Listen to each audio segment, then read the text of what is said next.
સુરેન્દ્રનગરના પાટડી લોકમેળામાં તોડકાણનો મામલો સામે આવ્યો છે। મેળા આયોજકને નગરપાલિકાએ ગ્રાઉન્ડ 25,000 રૂપિયામાં ભાડે આપ્યું, પરંતુ સત્તાધીશોએ દાદાગીરીથી 1 લાખ રૂપિયા પડાવી લીધા હોવાનો આક્ષેપ છે।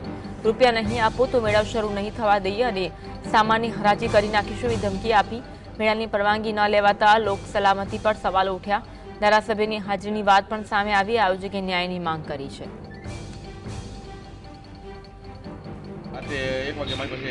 ઘણી કરી હતી રાતોરાત 1 વાગે હિતેશભાઈ આવી તાત્કાલિક ઇમરજન્સી કીધું સવારે ભરી દીધું કે સવાર બવાર ન ચાલે કે સવારે મેળો ચાલુ ન કરતો કે અને પછી બીજા દિવસે લોસ હતો ઘણો મારે મેળામાં જેથી કરીને તો કે આવતા વર્ષે તું મેળો કરવા આવતો જ નહીં કે ગામનો સ્થાનિક છું હું અહીંયા આજે મને હજુ થવું જોઈએ ને મને એના બદલે સ્થાનિકે મને સપોર્ટ ન કર્યો અને મને ઉભા પૈસા ભરી આવ્યા।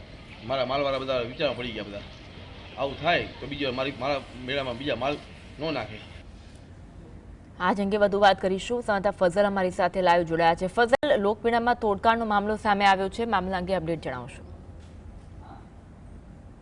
ખાસ કરીને સુરેન્દ્રનગર જિલ્લાનો પાટડી જે તાલુકો આવેલો છે તે અંતરિયાળ તાલુકો ગણવામાં આવી રહ્યો છે અને દર વર્ષે ત્યાં લોકમેળાનું આયોજન કરવામાં આવતું હોય છે। ચાલુ વર્ષે પણ તંત્ર અને નગરપાલિકા દ્વારા લોકમેળાનું આયોજન કરવામાં આવ્યું અને 2 દિવસીય મેળાનું આયોજન કરવામાં આવ્યું હતું, પરંતુ જે આયોજન છે તે સમગ્ર જે બાબત છે તે શંકાના દાયરામાં હોય તેવા આક્ષેપ છે તે થઈ રહ્યા છે।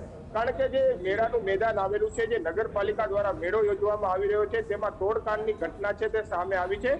સુરેન્દ્રનગર જિલ્લામાં સતત આવા પ્રકારની ઘટનાઓ બનતી રહેતી હોય છે, ત્યારે ફરી એક વખત સુરેન્દ્રનગરની જે પાટડી નગરપાલિકા છે તેના સત્તાધીશોની કામગીરીને લઈ ફરી ચર્ચામાં આવી છે।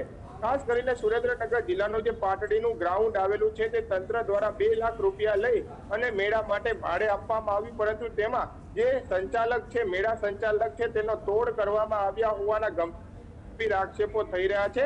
આ સંદર્ભે સુરેન્દ્રનગર જિલ્લાની જે પાટડી નગરપાલિકાના ઉપપ્રમુખ હિતેશ રાવલ તેમજ જે પૂર્વ નગરપાલિકા પ્રમુખ છે મૌલેશ પરીખ, તેના દ્વારા તોડ કરવામાં આવ્યા હોવાનો ગંભીર આક્ષેપ થઈ રહ્યો છે। જોકે આ અંગે જે સંચાલક છે તેના દ્વારા મામલતદાર પોલીસ વિભાગને પણ હાલના તબક્કામાં અરજી કરવામાં આવી છે અને ન્યાય માટેની માંગણી કરવામાં આવી છે। સામાન્ય રીતે 2 પૈસા રડવા માટે આવા આયોજકો છે તે લોકમેળા યોજતા હોય છે।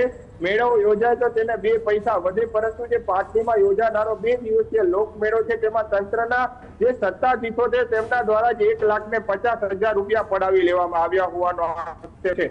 જે સંચાલક છે તેને રાત્રે બોલાવી અને નગરપાલિકા ખાતે બોલાવી અને આ સમગ્ર તોડકાંડ કર્યા હોવાનું હાલમાં સામે આવી રહ્યું છે। બોલાવ્યા બાદ જો પૈસા નહીં આપે તો સમગ્ર તેનો જે મેળાનો સામાન છે તે હરાજી કરી અને વેચી દેવાની ચીમકી આપવામાં આવી હોવાનો પણ ગંભીર આક્ષેપ છે। હાલમાં પોલીસ સમક્ષ અરજી કરવામાં આવી છે। મામલતદાર સમક્ષ પણ જે ભોગ બનનાર પરિવારજનો છે તેમના દ્વારા અરજી કરવામાં આવી રહી છે।